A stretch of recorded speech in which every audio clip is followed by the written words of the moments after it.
Ia uitați, oameni buni, cum stau oamenii la coadă aici.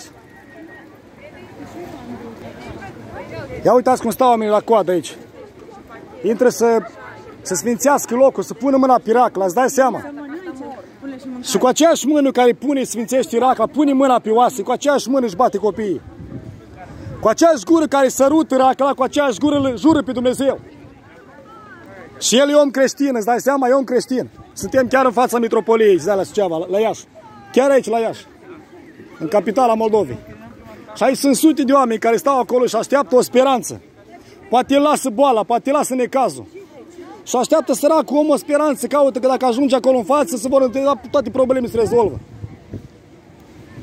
Problemele nu se vor rezolva, uitați aici. Oamenii sunt în continuare necăjiți, oamenii sunt în continuare bolnavi. Oamenii vor fi în continuare cu necazuri și cu dureri în trupurile lor. Pentru că nu este niciunul care să caute cu adevărat pe Dumnezeu. Nu este niciunul măcar. Asta e generația noastră.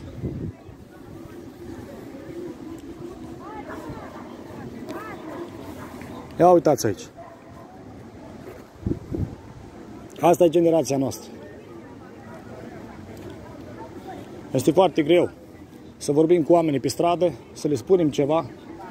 Oamenii sunt deranjați, oameni buni. Oamenii sunt deranjați, chiar dacă suntem în fața bisericii aici, chiar dacă suntem în fața metropoliei, oamenii tot sunt deranjați.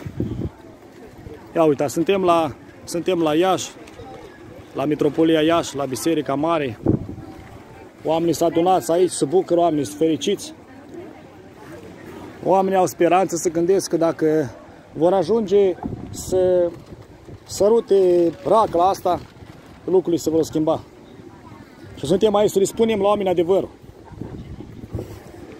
Trebuie să le spunem la oameni adevărul. Și Dumnezeu să ne binecuvânteze.